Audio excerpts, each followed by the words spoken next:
Well, our guest on Absolutely Famous today is our regular rugby analyst, former Marlborough and King Country loose forward Greg Brimble, beaming in from the beautiful town of Nowra on the New South Wales coast, where at Jaco Nowra you get the best caravans in the world.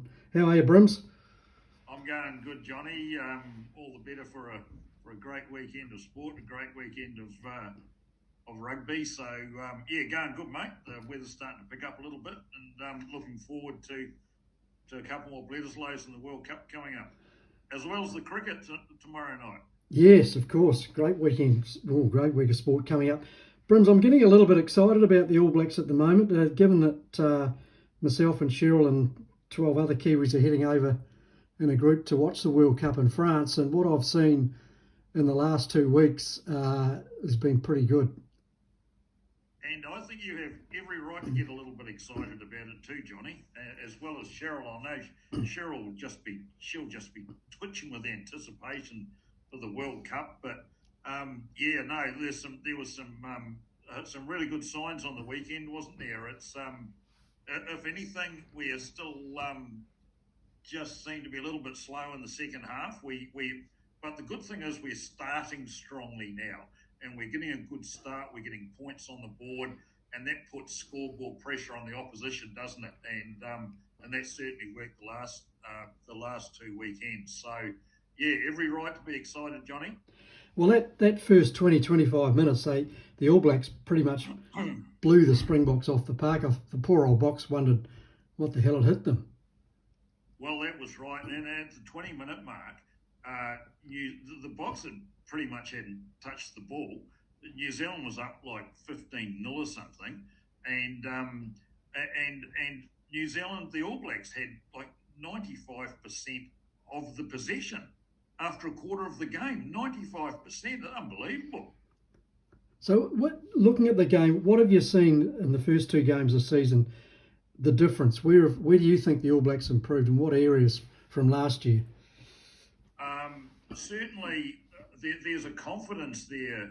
There's a confidence there, John, that wasn't there last year, and I think that's really important. What they have got now is they've got some momentum. They haven't lost a game in 9 games now. They've won 8 and they've drawn 1, and so they're undefeated in 9 games. So that gives the team confidence, but it gives them momentum. And as you would know, momentum is such a strong thing in sport. It's so important. And I think that, but their kicking game their has really grown, and they've been innovative in their kicking game. They've put away the dreaded box kick, like you and I note and we hate, and they've really mixed up their kicking game. They're playing a higher octane game now, aren't they? They're playing at pace, and they're what was an interesting statistic I looked at was the clearance rate from the ruck with Aaron Smith is a full second ahead of any of the other teams in that time to clear the ball from the ruck. It's 1 second more. Aaron Smith's like 2.5 seconds. The rest of the team's like 3.5 seconds. Now I think that's very, very, very telling, because it just gives you're making the ball do the work, and it puts the backs on the front foot, and it gives you that extra metre or two of space, doesn't it? So I think there's, the kicking and the confidence, the momentum that they've got, and this higher energy level that they're bringing to the game with their physicality as well is telling.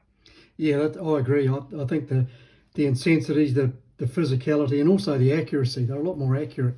That they actually look like a team who's been together for a while now. Yeah, well, they do, don't they? And I think certainly in the forwards, Jason Ryan has a lot to do with that. By all accounts, he's a pretty hard taskmaster, and some of the interviews I've seen with him, I don't think he'd cop any laziness around there. But the accuracy, what was missing last year, wasn't it? As well as the confidence. And when a team's down on confidence, and you can see that with Australia at the moment, they just make mistakes. They don't back themselves in situations, and they don't believe on ball carriers inside them, and they don't trust the players outside them. And so because there's no confidence, it's all completely eroded by a few losses. So yeah, certainly more accurate now, John. The players for me who made a big step up, Brims, Shannon Frizzell he had a blinder against Argentina. He went a couple of steps up against the Springboks. He was magnificent. That was Jerome Kino-ness, that was, in his own style. Well, it was Jerome Kino-ness, and we've been looking for that number 6, haven't we, to really sew down that blindside flanker spot and really make it their own. And I think Shannon Frizzell has now done that. And there was a lot of conjecture, I know, around about who was going to play that number 6 role. But Shannon Frizzell is clearly the person for it now. And wasn't he outstanding? And I may just add Jonah Lomu-esque in that try that he scored as well when he ran right over the South African fullback. And I mean, that was amazing, wasn't it? But his statistics as well. Now he for the All Blacks, he topped the tackle count, he topped the carry count, and he topped the defenders beaten count as well. All of that, and he was third in metres carried as well, behind Mark Talia and Will Jordan. So he's stuck his hand up, hasn't he? He's sewn that down. We can say, righto, we've got our number 6 now. You can safely say that we pretty much got that loose forward makeup done. It's who are we now going to have on the bench coming through? Because we know Sam Cane is going to be number 7, and rightfully so, I might say now as well. Ardie Savea is going to lock down the number 8 spot. So what is the makeup of the team around that, and how does that bench look as well? Because there's some big names and big to be left out, and there's some big calls to be made too, John. Yeah, there is, exactly. It's a pretty good problem for the selectors. Another thing I noticed about the forwards this year, there's little subtleties that have crept into the game, which I really like. They don't just run into brick walls. There's footwork, there's different offloads, there's just the working, just the little tricks in contact which get them over the advantage line. Well, yes, and there is, and they talk about the footwork before contact, don't they? And we know that the All Black coaches do like to see that little bit of footwork, because it puts the defenders just in that fraction of doubt. And what it normally does is that bit of footwork prevents a dominant tackle on the ball carrier, which allows us to be able to clear the All Blacks, to be able to clear the ball faster. And that's why we're getting that continuity of play, and we're seeing more of those phases building now, because we're able to clear that ball a lot quicker than most of the other teams now, because of the technique and because of our accuracy and because of that footwork. I was delighted to hear an interview with Will Jordan when he said that Coach Ian Foster had given him a licence basically to thrill, to go wherever he wanted, a bit like Severy Reece and Lester Fainga'anuku do for the Crusaders. And I was delighted, because it really doesn't matter if he plays at wing or fullback with that role. And the other, he had a blinder. I mean, the other good thing is that, and I'm really delighted for him and his family, there's Beauden Barrett has come back to something like the form that we know that he had. He's got back again at fullback, and I think that's worked really well. Yes, it has, hasn't it? And isn't it wonderful to see Will Jordan with that freedom, because he's such a wonderful footballer. And again, we've spoken for some time about how we need a fit Will Jordan to be competitive at the World Cup. And it's good, I suppose, that he has got that licence to roam, almost like a rover in sevens in a way, and we really do have that back three where they can mix it up and they can drop back and cover. And Beauden Barrett, I think each week we're getting closer and closer to that 15, aren't we? To our top 15, and clearly they're seeing Beauden Barrett as the fullback now.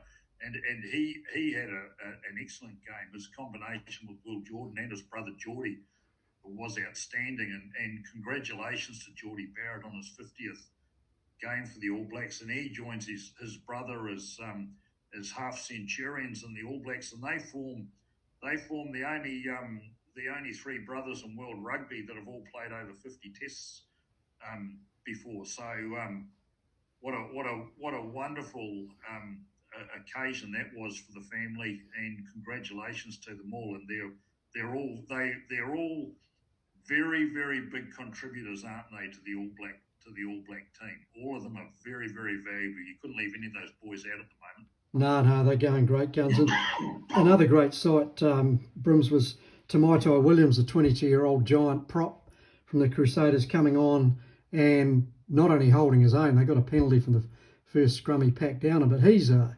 weapon.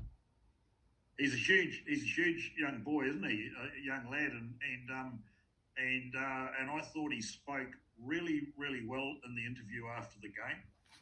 Might have been Goldie was talking to him, but he's articulate, he's humble, and you can see that that Crusaders environment that he's been brought up in has really paid dividends, hasn't he? Because he hasn't got ahead of himself at all. But what a wonderful talent to have coming through when we've got two great props like Terrell Lomax and Ethan de Groot at the moment, both of them doing a wonderful job. But that puts a lot of pressure on Ofatuanga Farsi and Nipo Laulala, doesn't it? Well, other boys under pressure, the latter mentioned props, because Fletcher Newell's all set to go as well, and he was a superstar last year. Another young fella who's, I'm sure he'll go to the World Cup as well. Yeah, well, I'm sure you'd have 23 Crusaders in there, John, wearing the All Black jumper at the World Cup, but you've got to give some of the other franchises an opportunity to represent New Zealand as well, John. But yeah, there's a lot of pressure on the front row, and one thing we've got depth at the moment, haven't we, John? We've really got depth. There's 34 players in that rugby championship squad. There's another 30 odd that travelled to Japan with the New Zealand 15, getting valuable international experience as well. And a couple of those guys have put their hand up, not least of all Jack Goodhue.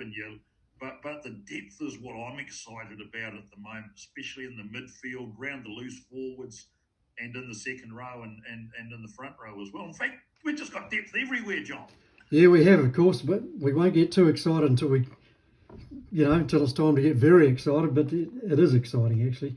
And do you think 2 weeks' time we've got the Wallabies in Melbourne? Do you think Ian Foster will make some changes and give some of the players challenging for positions like Imoni Narawa, Cam Roigard, Fletcher Newell, Damien McKenzie, those guys, do you think they'll get a look?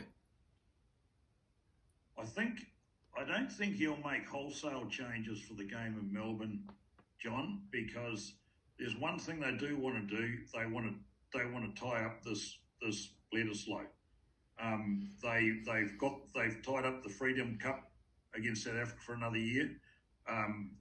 Looks highly likely that they are going to take the Rugby Championship title after their win on the weekend against the Springboks. And but the Bledisloe was still very important to them. I think if they're going to experiment a bit, it might be in the second Bledisloe Cup game, which I believe is at Forsyth Bar in Dunedin, John. So we might see a couple of changes in the wingers, perhaps a change in the loose forwards, maybe just to give Finau a run in the loose forwards, but I don't think we'll see wholesale changes for Melbourne, John. But who knows with Fozzie? Anything could happen. Yeah, that's right. The one guy I missed out was one of our greatest ever players, Sam White. Like, he'll definitely come back into the team. But exciting times, Brims, and great to talk to you again. And hopefully in 2 weeks' time we're celebrating another good performance from the All Blacks. Well, let's hope so. I'm looking forward to it, John. I mean, MCG is not a particularly great ground to watch rugby at. I mean, it's a great sporting arena, but it's an AFL and a cricket ground. So, and most of the crowd there will be Kiwis anyway, and AFL supporters who have got corporate tickets for free. So, yeah, I'm not too worried about us playing at the MCG. But bring it on, I say. I'm looking forward to it. there's only 3 more games to go before the Rugby World Cup, John, and I'm sure you are looking forward to that trip as well. Absolutely, mate. Thanks, Brims. Always love talking footy with you, and we'll catch you in a couple of weeks. Thanks for having me on, John.